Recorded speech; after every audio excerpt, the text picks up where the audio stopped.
முதலீட்டாளர் நாகப்பன் அவர்கள் இணைந்திருக்கிறார். வணக்கம் ஐயா. இந்த அவசர சட்டத்தை நீங்கள் எப்படி பார்க்கிறீர்கள்? குறிப்பா இதனால ஒரு பெரிய இழப்பு ஏற்பட்டிருக்கு. இந்த 50 நாட்கள்ல இது சாத்தியமாகல அப்படிங்கிற குற்றச்சாட்டுகளை முன்வச்சிட்டு இருந்த தருணத்துல தற்பொழுது ஒரு அவசர சட்டம் கொண்டு வரப்பட்டிருக்கு. இதை எப்படி பார்க்கிறீங்க? The specified bank notes cessation of liabilities ordinance சொல்றாங்க. இதனுடைய முழு விவரங்கள் இன்னும் வெளிவர ஆரம்பிக்கலைன்னு தான் நான் நினைக்கிறேன். எனக்கு தெரிந்த வரைக்கும் நான் மத்திய அரசினுடைய கிட்டத்தட்ட ஒரு 4-5 இணையதளங்கள்ல இதை பற்றிய முழு விவரங்களை தேடி பார்த்துட்டு இந்த நிமிடம் வரை எதுவும் வரல. இதுதான் 12:54 வரைக்கும் முழு விவரங்கள் வராமலேயே நம்ம இப்படி இருக்குமோ அப்படி இருக்குமோ என்று பேசிக்கொண்டிருக்கிறோம் தான் நான் நம்புறேன். இந்த சொல்லப்படி தண்டனைகள் இருக்குன்னா என்னை பொறுத்த வரைக்கும் அது கடுமையான தண்டனைகள். அவ்வளவு ஒரு கடுமையான தண்டனைகளை தேவையான ஒரு கடுமையான குற்றமாக இது இருக்காதுன்னு நான் நினைக்கிறேன். ஏன்னா அந்த மாதிரி கடுமையான தண்டனைகளை அனுபவிக்க வேண்டியவர்கள் தான் 10 ஆண்டு 20 ஆண்டுகள் வெளியே இருக்காங்க. அவங்களுக்கு தான் கூப்பிட்டு இந்த மாதிரி தண்டனைகள் கொடுக்கணுமே தவிர ஒரு சாதாரண மக்களுக்கு இப்படிப்பட்ட ஒரு கடுமையான ஒரு தெரியாமல் செய்த ஒரு தவறுக்கு தேவையில்லைன்னு நான் நினைக்கிறேன். அதனால் நிச்சயமாக அந்த மாதிரி இருக்கிறதுக்கான வாய்ப்புகள் மிக மிக குறைவு. ஆனால் பெனால்ட்டின்னு சொல்லி இருக்கிறது சான்சஸ் இருக்கு. பணம் வைத்திருப்பவர்களுக்கு ஒரு குறிப்பிட்ட அளவுக்கு மேல் வைத்திருக்கும் பொழுது பழைய நோட்டு தேவையில்லை. பழைய நோட்டை மாற்றுவதற்கு அவங்க காலக்கெடு கொடுத்திருக்கிறார்கள். அந்த காலக்கெடுவுக்குள் அந்த வங்கிகளில் டெபாசிட் செய்யலாம். டெபாசிட் செய்ய முடியலைன்னா அதற்கு பிறகும் ஒரு குறிப்பிட்ட காலம் வரைக்கும் மத்திய ரிசர்வ் வங்கியினுடைய அலுவலகங்களில் மாற்றலாம் என்று அவங்களுடைய அறிவிப்புகள் வருவதற்கு வாய்ப்பு இருக்கிறது. நாளை மறுநாள் பொறுத்திருந்து பார்க்க வேண்டும் அது பற்றிய விவரங்களை.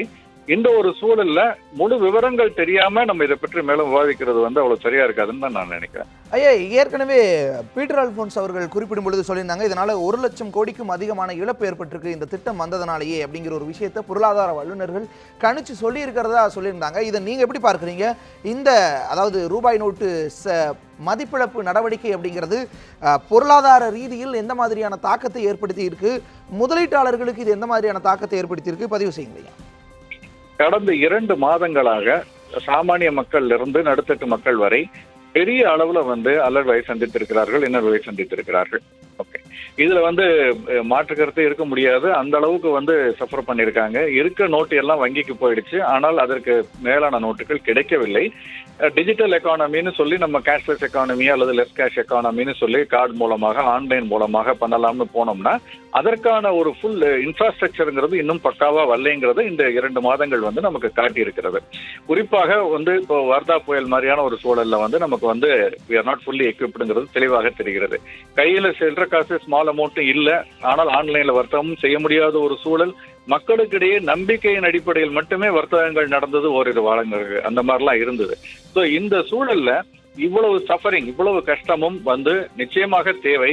எப்பன்னா இந்த மாதிரி ஒரு கஷ்டம் தேவைன்னா இதற்கான இந்த முயற்சியை நியாயப்படுத்தப்பட வேண்டும். எப்படி நியாயப்படுத்த முடியும்? அப்ப அரசு ஒரு வெள்ளை அறிக்கையை கொண்டு வர வேண்டும். ஜனவரி மாதத்துல இந்த 2 மாதங்கள் நாங்கள் எடுத்த நடவடிக்கைகள் என்ன, எதற்காக எடுத்தோம், இதனுடைய பலன் என்ன, இதனுடைய மொத்த செலவு என்ன, எவ்வளவு செலவாயிடுது, தேசத்திற்கு எவ்வளவு இழப்பு, அதற்கு அதை மீறி எவ்வளவு வருமானம் வந்தது அல்லது ஆதாயம் கிடைத்தது நாட்டினுடைய எதிர்காலத்திற்கு அப்படின்னு சொல்லி ஒரு வெள்ளை அறிக்கை கொடுக்கும் பொழுதுதான் 2012 பிளாக் மணி பற்றி ஒரு வெள்ளை அறிக்கையை முந்தைய அரசு கொடுத்தது. இப்பொழுது மீண்டும் ஒரு அப்டேட்டடா இன்ற சூழ்நிலையில் என்ன இருக்குங்கிறத கொடுக்க வேண்டிய கடமை அரசுக்கு இருக்குன்னு நான் நினைக்கிறேன். அதற்கு பிறகு அந்த அடிப்படையில தான் நாம் இதை மேலும் விவாதிக்க முடியும். என்னென்ன மாதிரியான விஷயங்கள் இதுல நடந்திருக்கு அப்படிங்கிறதுக்கு அரசு தரப்புல சொல்லப்பட வேண்டிய, நியாயமாக சொல்லப்பட வேண்டிய விஷயம் குறித்து பதிவு செஞ்சிருந்தீங்க. அதை தாண்டி இந்த செயலிழப்பு நடவடிக்கை வந்த பிறகு நிறைய முதலீடுகள் பாதிக்கப்பட்டிருக்கு. குறிப்பா கட்டிடங்கள் கட்டுவது, இந்த மாதிரியான வேலைகளில் பணியாளர்களுக்கு, தொழிலாளர்களுக்கு சம்பளம் கொடுக்க கூட முடியாத நிலையில் நிறைய பேரை வேலை இழக்க வைக்க வேண்டிய சூழல் ஏற்பட்டிருப்பதாகவும் சொல்லப்படுது. இது நடந்ததா? ஒரு முதலீட்டு வல்லுநரா நீங்க இதை எப்படி பார்க்குறீங்க? முதலீடு எந்த அளவுக்கு இதனால பாதிக்கப்பட்டிருக்குன்னு நினைக்கிறீங்க? இல்ல, ஏற்கனவே கடந்த 3 அல்லது 4 ஆண்டுகளாக வீட்டுமனை துறைங்கிறது மிகப்பெரிய அளவுல ஒரு வீழ்ச்சியை சந்தித்துக் கொண்டிருக்கிறது. தொடர்ந்து பெரிய அளவுல அதிகரிக்கல, இறக்கத்தில் இருக்கிறது. இப்பொழுது இந்த ஒரு சூழல்ல இன்னும் அது ஒரு மிகப்பெரிய அடியை வாங்கி கொண்டிருக்கிறது. இன்னும் இது மேலெழுவதற்கு 1 ஆண்டுகள் கூட ஆகலாம் என்று சொல்லப்படுகிறது.